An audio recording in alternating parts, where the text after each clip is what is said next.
Di kota Basrah, Al-Mawardi sempat mempelajari ilmu hadis dari beberapa ulama terkenal seperti Al-Hasan bin Ali bin Muhammad bin Al-Jabali, Abu Khalifah Al-Jumli, Muhammad bin Adi bin Zuhair Al-Marki, Muhammad bin Al-Ma'ali Al-Azi, serta Ja'far bin Muhammad bin Al-Fadli Al-Baghdad. Secara garis besar, karya-karya Al-Mawardi dapat dikelompokkan dalam 3 cabang, yaitu keagamaan, sosiopolitik, dan kebahasaan, serta kesastraan. Dalam bidang keagamaan, ada 6 kitab teman-teman. Yang pertama, kitab Al-Tafsir, juga dikenal dengan nama Al-Luqat wa Al-Uyun fi Tafsir Al-Quran Al-Karim. Yang kedua, Al-Hawl Al-Kabir. Yang ketiga, kitab Al-Iqna. Yang keempat, kitab A'lam Al-Nubuwah. Yang kelima, kitab Adam Al-Qadi. Yang keenam, kitab A'lamun Nubuwah. Kemudian dalam bidang sosial politik teman-teman, itu ada 4 kitab. Yang pertama, kitab Al-Hakam, Al-Sultaniyah, wa Al-Wilayat Al-Diniyah atau peraturan-peraturan atau pemerintahan. Yang kedua, Nasihat Al-Muluk atau nasihat kepada para raja. Yang ketiga, Tasil Al-Nazar wa Ta'jil Al-Zarf. Dan yang keempat, kitab Qawanin Al-Wizarah wa Siyasah Al-Muluk. Kemudian dalam bidang bahasa dan kesastraan itu ada 3. Yang pertama, kitab Fi Al-Nahwu. Yang kedua, Al-Amsal wa Al-Hikam. Dan yang ketiga, Adabud Dunya wa Din. Dalam kitab Adabud Dunya wa Din ada 2 teman-teman. Yang pertama adalah akal dan yang kedua adalah etika. Akal adalah dasar kemuliaan. Ketahuilah bahwa setiap kemuliaan memiliki asas dan setiap etika memiliki sumber.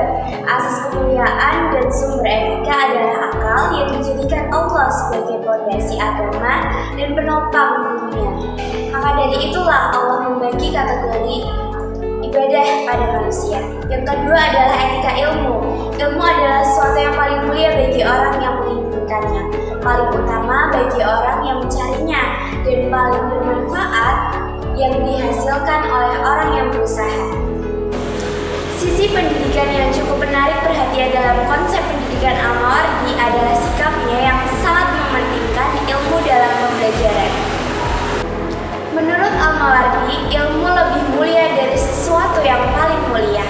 Ilmu juga harus menjadi sesuatu yang mempunyai skala prioritas paling utama untuk didapatkan, sehingga ilmu tersebut lebih mempunyai nilai kemanfaatan bagi orang yang mendalaminya.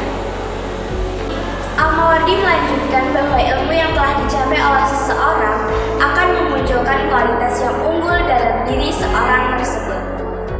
Pemikiran Al-Mawardi dalam bidang pendidikan sebagian besar berkonsentrasi pada masalah etika hubungan guru dan murid dalam proses belajar mengajar. Menurut Al-Mawardi, seorang guru harus mampu bersikap tawadu atau rendah hati serta menjauhi sikap ujub atau besar kepala. Sikap tawadu akan menimbulkan simpatik daripada anak didik, sedangkan sikap ujub akan menyebabkan guru kurang disukai oleh para peserta didik.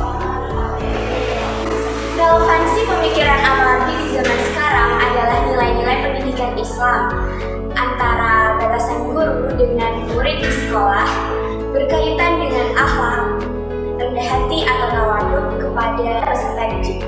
Kemudian dengan paparan di atas bahwa pemikiran Al-Mawardi dalam bidang pendidikan banyak berkonsentrasi pada masalah kepribadian seorang pendidik.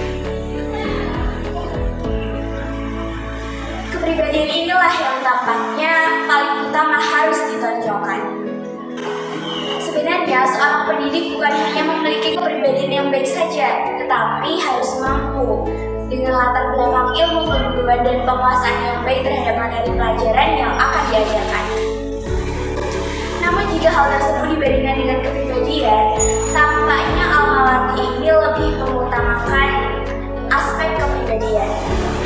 Oleh karena itu, nilai-nilai Islam dalam pemikiran Al-Mawardi tersebut harus ada kesinambungan yang harus dimiliki oleh seorang guru terhadap peserta didik.